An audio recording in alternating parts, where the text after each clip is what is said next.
Flashback to 2022, and the Panthers were facing their biggest decision in over a decade. Who could be the next franchise QB? With the first overall pick, they selected Bryce Young out of Alabama, bringing hope to the floundering franchise. However, the team fell short of even small expectations, firing head coach Frank Reich midway through the season and finishing with the worst record in the league. But this is a team sport, and wins are not a quarterback stat. So, how did the rookie get on? Let's dive into the tape.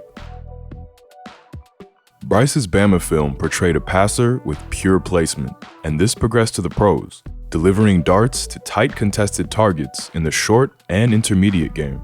Recognizing the off-man coverage at the snap, Bryce knows Thielen is going to win on the quick slant. Taking 2 steps back, he's releasing fast, threading it around the robber linebacker and out in front for his man to keep his momentum, allowing him to pick up on 4th down. Here's a great read of the defense and a quick, accurate throw to the outside. The Texans stay in their one-high look, and with the corners bailing, Bryce knows the boundary hitch is open, throwing with anticipation and to the outside, allowing his man to turn upfield. He's got the big boy arm too, and shows great touch in the intermediate. The tight end will chip before filling the flat in the flood concept, and Adam Thielen will find the weak spot against the box coverage. Throwing at the cut point, Bryce lays this out cross-hash with velocity, hitting his favorite target in the perfect spot on the sideline. Placement through windows and into gaps also flashed in his rookie year, and this is a nice smash concept to beat the Packers cover 2. Reading the corner, Bryce pumps the hitch and catches Jair stepping towards it, reloading to find the corner. However, this is a corner route off the near hash, and that's Jair Alexander, so he ain't getting this over him, so throws it to Chark's back hip. DJ's gonna have to take the hit, but it's a big boy throw and catch. And here versus the Texans' quarters, Bryce gets aggressive, throwing with excellent placement and anticipation. With the back swinging out to the flat, the linebackers give a push call, swapping responsibilities and clearing both from the passing window for the dig. Jalen Petre has his eyes on this and is breaking downhill fast, but Bryce puts this low to protect his man, hitting Terrace Marshall under extreme pressure. Now that is an NFL throw. Quarterbacking is far from just accurate ball placement though. It's a mental game, and here there's just as many exciting flashes. The Panthers time a good play call here with the drawn-up cover 1 beater. The play action freezes the linebackers, and the safety has to cap Thielen to stop the crosser, opening up a post to DJ Chark. With the condensed splits and expecting help inside, Cam Sutton widens to keep the leverage, but there is no help inside now, and Bryce is firing a ball at the cut, putting it right into the stomach of Chark. Against the Lions, the Panthers dial up a great cover 3 beater, running your little cousin's favorite Madden play, 4 verts. Nobody's tracking the seam, and Bryce lays this out to Ian Thomas to exploit the space. And against Indy, Bryce drops a dime here on the out. He's reading the corner start to open and run with the go, and throws with good timing to hit his tight end out the break. If he's late on this ball, this is a potential pick 6, but with anticipation and placement, it's an easy completion. Young showed that he could make great anticipation throws coming out of college, and you can see our draft evaluation of him over on our Patreon, along with every other SEC breakdown we've done, because unfortunately we aren't allowed to show them on YouTube, and this skill always translates well to the next level. This is a fantastic snipe into the Packers Tampa 2, reading the coverage roll and throwing with fantastic anticipation. Anthony Johnson backpedals right before the snap with Jonathan Owens rotating down to play the middle zone, and the route distribution is going to open up a small window to the dig. Young's all over the read, firing at the cut while under extreme pressure. The ball's a little high, but it's a hell of an effort under pressure. And here's a similar middle field strike on 4th down. The Colts send 6 at the porous Panthers protection and play a 2-3 match on the back end.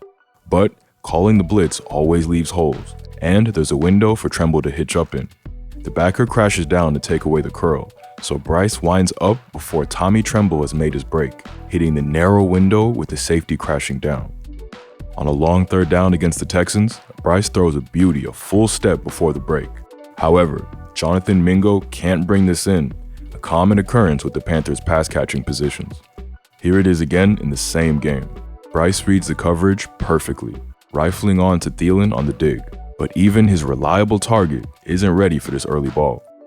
Throwing fast was often a necessity for Bryce, with the poor play and protection, and we'll talk about that a bit later. But when he did have some time, his eyes could scan and read the defense. Scanning from right to left, Bryce reads the smash taken away, so works to the crosser.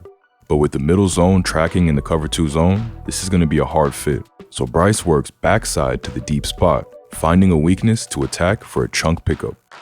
In his debut against the Dirty Birds, 5 are coming with the 3-3 being played on the back end, and it's a nice job to scan. He stays true to the pocket, initially looking to the 3 receiver side, but seeing the jam and numbers disadvantage, works backside, firing to Terrace Marshall in between the zones. And back against the Vikings, Bryce stays calm amongst the all-out pressure look. The Vikings drop 8, and Young has time to scan and find the dig for the first down. Young's most eye-catching trait in college was his ability to improvise.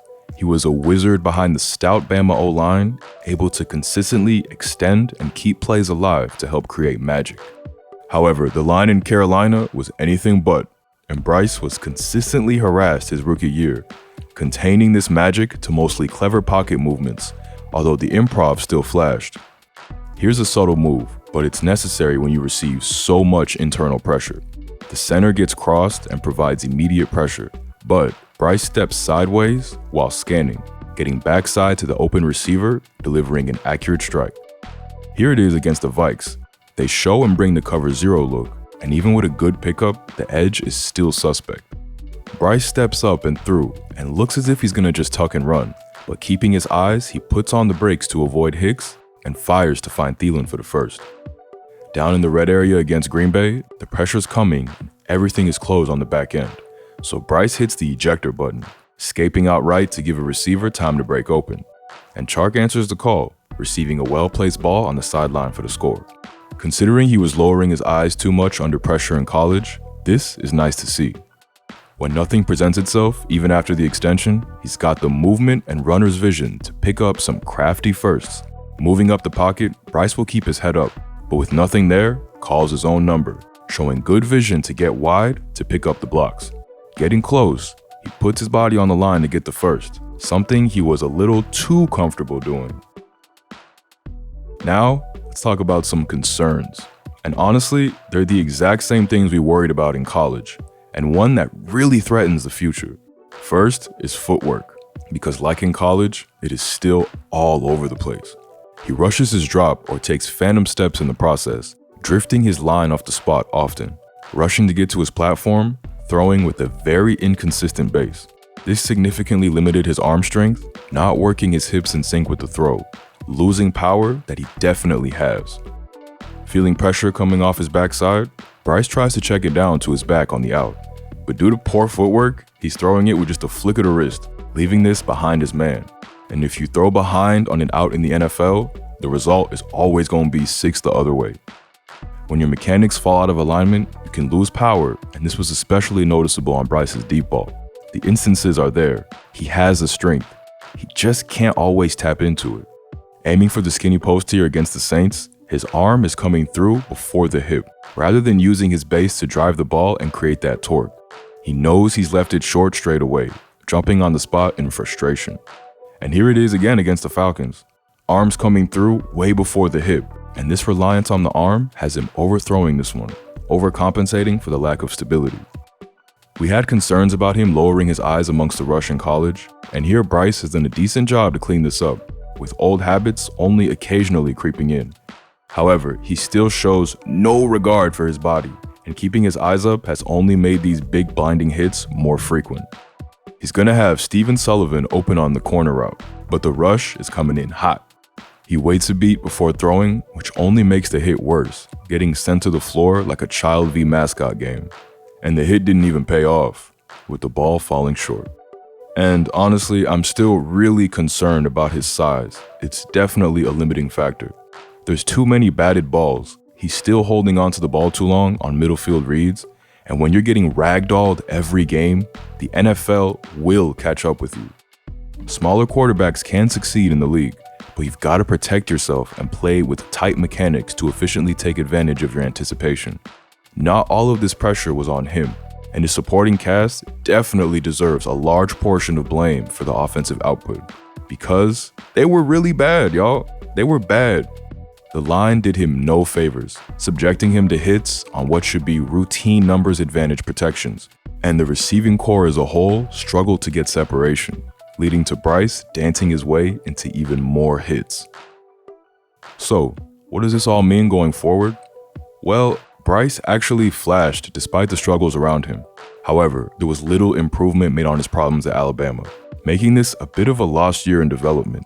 The supporting cast surrounding him last year was downright putrid, stinky, cheeks. His best target last year was a 33-year-old Adam Thielen, and the offensive line was one of the worst in football. I mean, come on, it's going to be hard for any rookie to develop like that.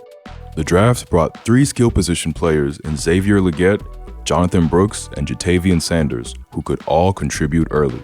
And with the addition of veteran Deontay Johnson looking for a second wind of his career, the receiving core should take a giant leap forward. Add a pair of guards and a tackle in free agency, and Bryce should have a better chance operating the offense.